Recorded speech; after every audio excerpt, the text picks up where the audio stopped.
Hey, once more welcome to another episode of the You Can Be Anything podcast. I'm your host, Solange, and as usual, I say this every fortnight.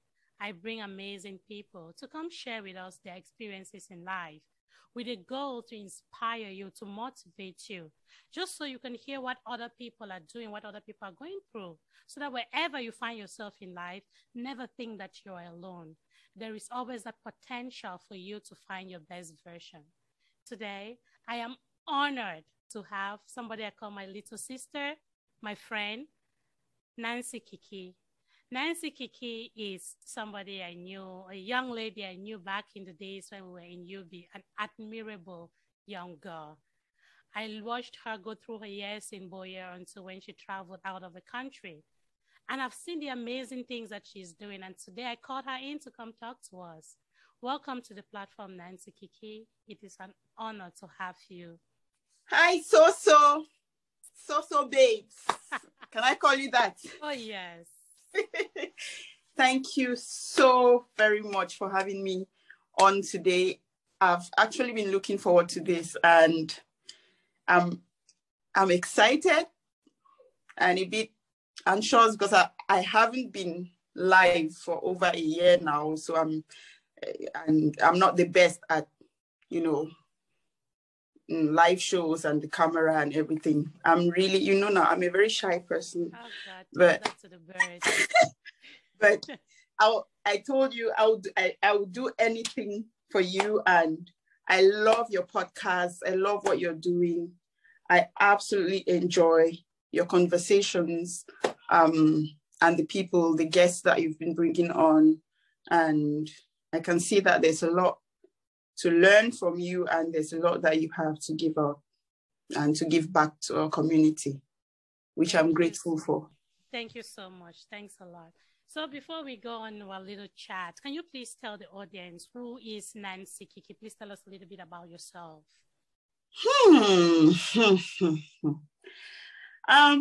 For now, because I wear many hats, but for now,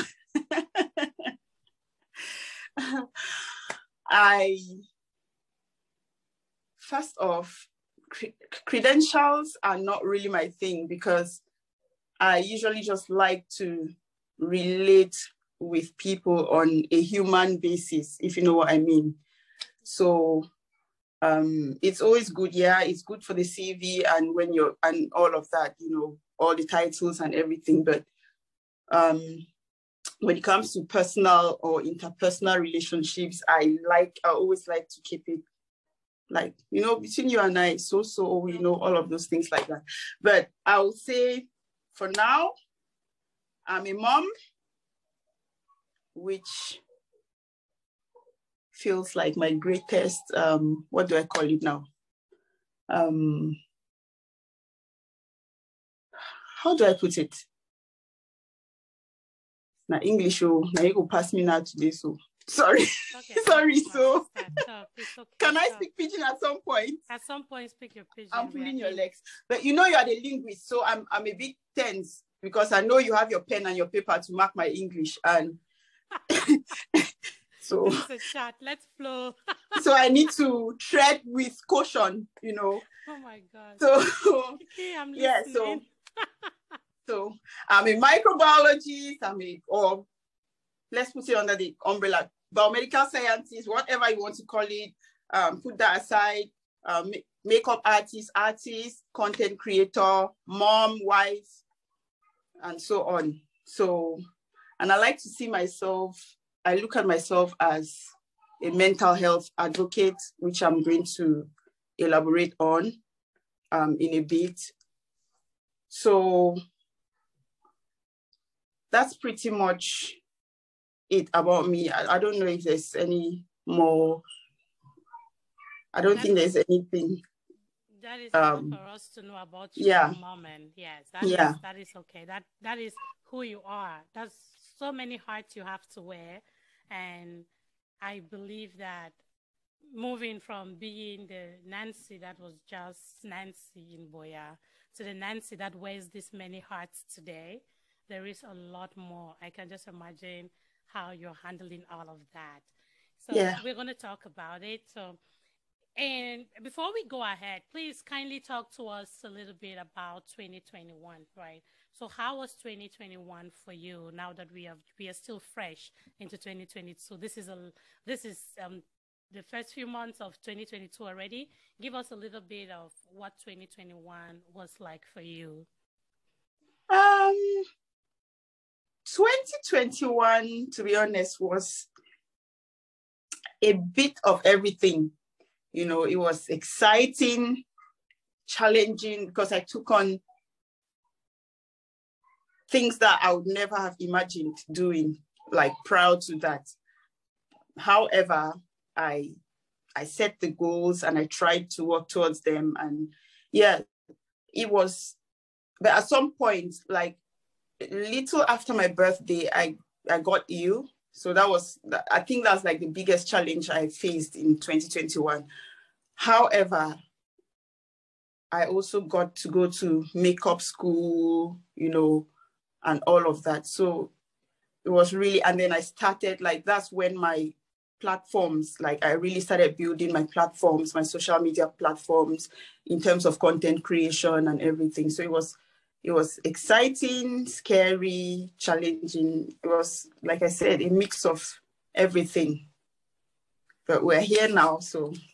Yeah, that's the most important thing. You made it through it again. Yeah. Talking about the mixed feelings, I think it was like that for a lot of people. Like there were good times, there were bad times, but at the same time, what I always say is that we are grateful that we're able to make it to. Yeah, we are. And having to juggle that, you know, yes, with family life, work, yeah, you know. And yes, like I said, I wear many hats. I forgot to mention, because I have my regular job and everything. So yes, all of that I had to do. So I had content creation, I had my job, I had the boys to look after, I had a home to look after. So, and then taking on all of those new things was quite a challenge.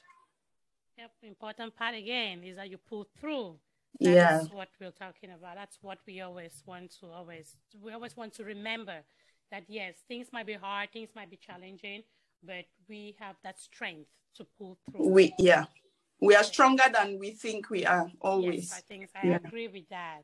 So again, how will you say, yes, you felt you were ill, you got ill sometime last year. Mm-hmm. You have the boys to take care of, you've got to work at the same time, you're building a social media presence with your art. And what would you say are some of the challenges? Like, just talk about a few challenges that you faced during this time and how you tackle them. How were you able to go past them? For example, first, like I said, my biggest challenge for 2021 was my health, which really made me realize that health is wealth. Because if you noticed, I just went, you guys, everybody reached out to me, like, what's happening, Kiki? We're not seeing anything. We miss you. We miss you and stuff like that. Yes. Yeah. So that was not, it wasn't only physically challenging, but it was mentally as well, because I was thinking, oh, I'm behind with my content. I'm already gaining a presence online. And you know how this thing is. Once you go off, when you come back, you have to start all over again. Yeah. So that alone was really doing my head in. And then what was the other challenge? And then and I think it's important to mention that it was a breakdown. Like, it was, I was just burnt out, to be honest, because like I said, I took on a lot. So I had bitten more than I could chew, pretty much. Yes, because sometimes, like, one of the challenges, I'll just quote an example. One of the challenges, sometimes I'll stay up till about 4 a.m. creating content. Yeah. Sometimes you see, like, those looks that I do, sometimes those looks take 7-8 hours. Oh boy. And I can only do them when the kids are asleep when I have no distraction or anything of that sort. So that alone meant that I was sleep deprived. And then if I'm sleep deprived and I have to go to work maybe the next day, and I come back from work, I probably have to cook or something, just clean, like, you know, do the regular things that I have to do, adding content to that. And then, you know, I started my YouTube as well. So I had to be recording videos for YouTube. I had to be doing lives on Instagram, Facebook, TikTok.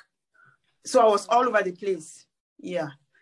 So that's like the most, you know, so I was doing the most. How did you take care of this? How did you handle this? And again, when you hear Nancy talking about her looks, you can go ahead and check out her Instagram page, Makeup by Kiki.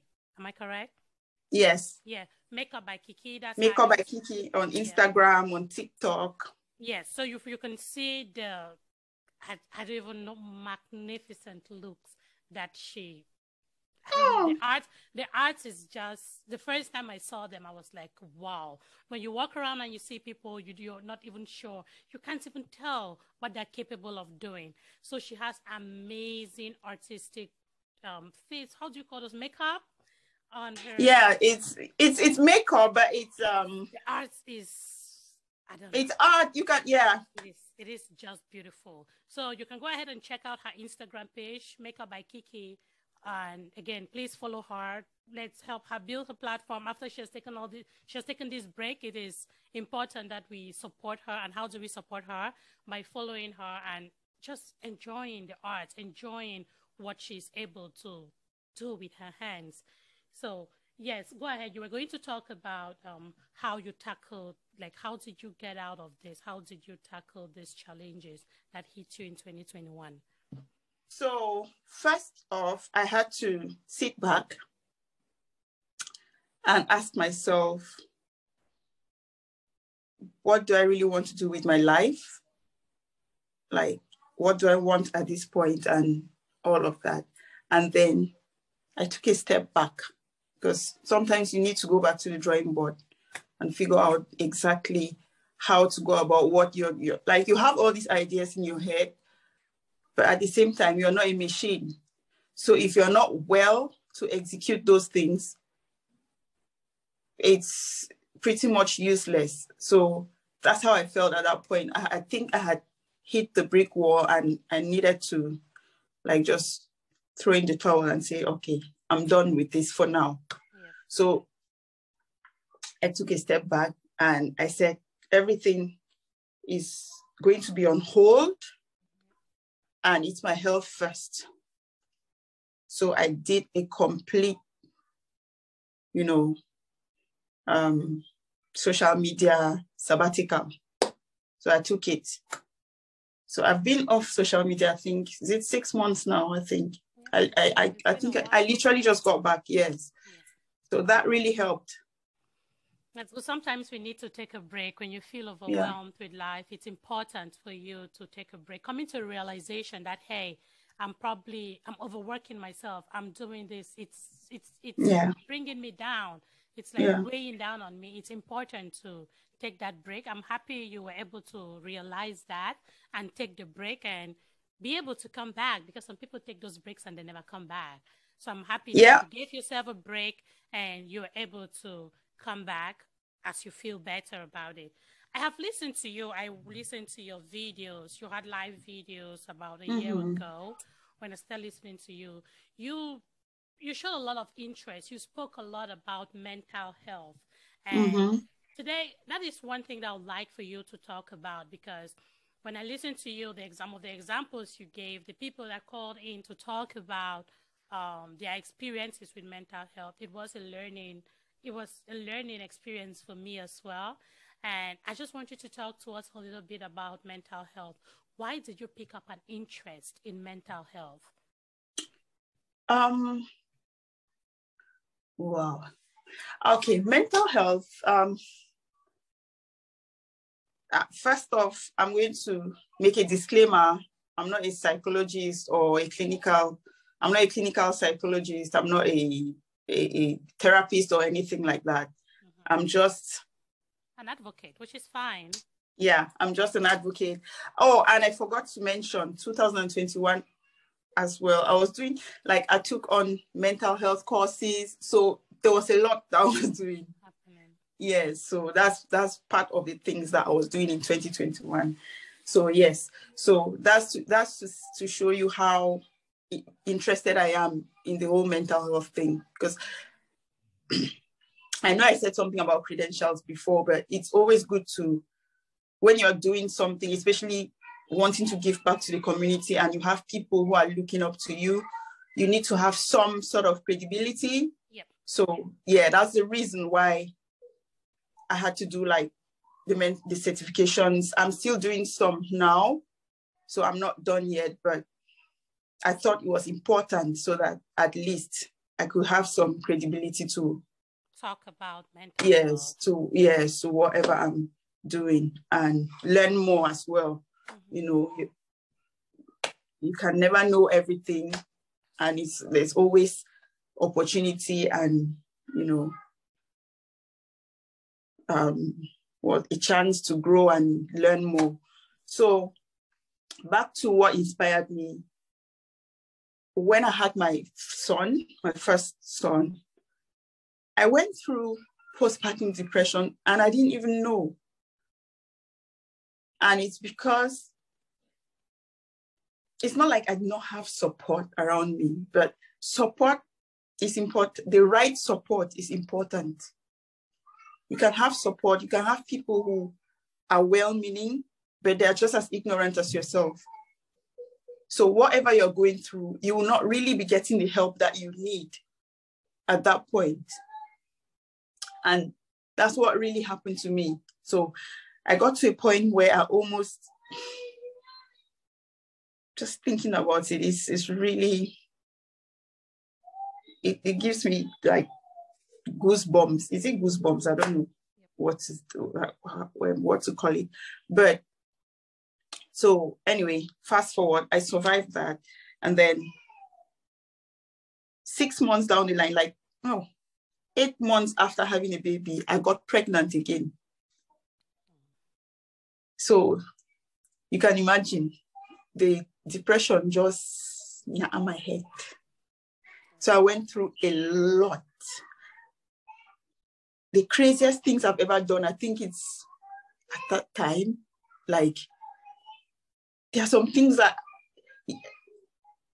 I've shared. Yes, I've shared my story, but there are some things that I'm going to, because I'm still, it feels like, I don't know, it feels like yesterday, because I'm still going through the healing process. I don't think I'm there yet, but it wasn't easy, because it's when I got to the point where I went to the roof. I can remember that day, and I was this pregnant with my second, and I wanted to jump from.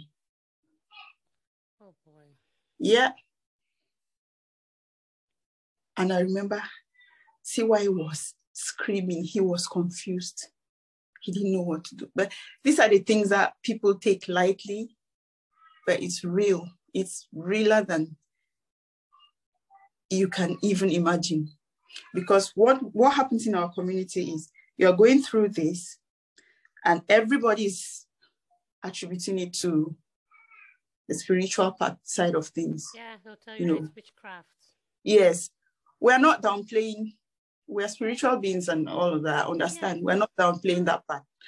But postpartum depression is real. And I had postpartum depression and because there's postpartum depression and there's postpartum depression and psychosis. So like I was hearing voices, I was seeing things. It was so traumatic. Like, I'm sure, I don't know if you followed my page from the beginning. Yes, but yes. So at least you know the story. But that's what inspired me to like come out there and say, you know what, this is, and it's more common than we think. So we need to, I'm not trying to go out there and save the world, However, it doesn't hurt to be part of the process, be part of the domino effect. Yes. It doesn't hurt. You can do your bit, and that's it. You never know who you're inspiring. You never know who your story is speaking to. You never know. So I was like, what can I do? Because this is something that I went through. I would not wish on my worst enemy even. Because I remember. I'm so sorry to hear that. I'm so sorry to make you talk. That's all right. That's all right. But again, in our community, they'll always say, "Oh, she's making a big deal out of it. She's not the first. You are not the first or the last." You hear things like that. You're not the first or the last to. Before, I used to be very angry and agitated when I heard things like that. Yeah. But I'm kind of, it's a growth area for me too, because now, because when I vex, you don't let say I will climb. You need to build a thick skin. It's important that you build a thick skin towards our community. Because I was like, how is it that you are this insensitive? But I can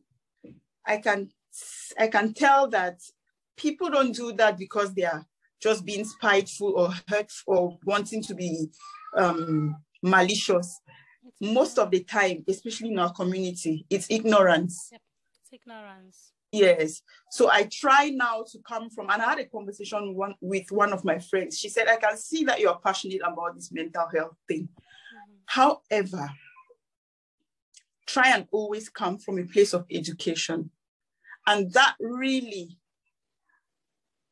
touched me, because she was like, you might have a good message, but if you're getting so frustrated and angry at the way people are reacting. So frustrated when somebody is not being like, because sometimes you see somebody will write a comment on social media, you'll be like, is this person human? Like, do you even have human feelings? Why are you writing this? Do you know the impact that this has on this person's, these people are so. But that is like, I'm trying to cool off now and take the other approach, if somebody, approach. Yes, if you don't like, if you just say some ignorant thing, it's either I ignore you completely, or if I want to respond, I will make sure that somebody can pick up something from that response, so that's, that's about it. But I believe that we all have a lot of work to do when it comes to mental health in our community. There's a lot to do. Yeah, we talk about it again. You're talking about having the postpartum depression, and sometimes it's not only after having a baby. People go through stressful situations that just drive them crazy. It's like they are losing their minds. And those are things that we really don't take seriously. We take for granted because there is that tendency, just as you said, hey, are you the first to, oh, she's not the first to have a baby back to back. Hey, she's not the first to have lost everything. Oh, she's not the first, or he or she is not the first to. People they don't understand that we come from different places. So, and one thing I always like to talk about again is the fact that it's our culture, right? It's where we come from. But what I fight with again is the fact that, yes, where we come from has this, I don't know, our culture is just different because our mothers did it when they had us. It does automatically mean our grandmothers had 10 kids. Yes, they had 12 kids. Yeah, so people talk about things like that a lot. Somebody will ask me that, hey, your mom took care of 7 of you, and now you have just 1 to take care of, and you come and say how tired you are. I'm like, so you see that those are people who come from that place of, you want that insensitivity. My mother had 7 of us. When my mother had us, she had all the support. We grew up in a community. Like the next person, I remember when I had my episode with Ice, we talked about you walking out of the road and just going a neighbor even pulls you out of the road, spanks you and sends you back. Exactly. We grew up in that kind of community. I really don't yes. like it when people compare things a lot. Yes, we have our values, we have our own cultural background, but it is not the same. This society we are living, so long as we have gotten out of and they have to put context, they have to put the eras in context as well. Different, it's different times. Yeah. Things are changing. There's so many things you have to take care of. You are here now at your age. You have to work. You take care of your husband. You take care of your kids. You have to worry about other bills. You have to take care of all of those things. It is not the same. Our parents back then, they did all of those, but the weight was not the same. It wasn't. The world is different. Things are changing, so we need to go with it. And guess what? Sorry, not to interrupt you. No, it's okay. I'm sorry. It's guess a little frustrating. Guess what? They will even the thing is, even if our mothers were going through it, they'll shut you down. So you end up having, how do you explain that, how many babies do you see thrown in the dustbins in Cameroon and things like that? And they'll say, oh, this girl is a witch, she's wicked. Why did she carry the baby just to come and kill the baby at the end? And you would see that clearly, who in their right mind will carry a child for 9 months and go and kill if they are not mentally, if something is wrong up there. Yeah, but who is asking? When they see it, they castigate the person, they castigate the mother, they vilify her, they say, oh, this wicked, this witch, she deserves to be stoned, she killed a baby, she killed an innocent baby. Nobody is even asking what is happening to this person's mental health. Yes. I know that people do wicked things. Yes, that's not, and that's why I always say shame on people who try and play the mental health card. Oh, yeah. Because people are actually genuinely struggling out there. So if for people who just think that they can use that to, especially here, for the country road, you know how the thing they play, yes, it's bad because people really genuinely struggle. So it's not good if you should actually, if you need help, get help, but you should not be the kind of person who pulls out the card for your own advantage, because that's another cause of people being insensitive to everybody else. They'll be like, another one again, she's just an attention-seeking somebody, until that person goes and probably takes their lives, before again, you know that. How when we talk of mental health, again, most of the people from our background, from where we come from, they think of it as, they'll say, hey, na Chris man, right? Mm-hmm. Because you're not walking on the streets naked or picking papers or eating from the dumpster, nobody believes that you could have mental issues. So again, there are still people who, not only people who live back home or back in Africa, there are still people who live in the diaspora who do not believe that mental health is real. There's still a lot of people who do not believe they that. Don't. And they don't think it's an African thing. They don't think it's an African thing, That's the point. And that's why we have shows like this. We have talks like this, so that somebody listening can say, hey, yes, this is real. You are a victim of that. You see how far that thing drove you. You see how far you went. I did some really great. There are things that if I even say, like I said, I'm still going through the process, and I'm thinking. I'll sit back and I'm like, wow, I be really great. And Chris really do me so. Yeah, look at it. Look at because when I look back and I think of the things that I was doing at that time, I was like, I was just a ticking, I don't know, was it a ticking time bomb? I was just a disaster waiting to happen at each opportunity, to be honest. But I wasn't okay.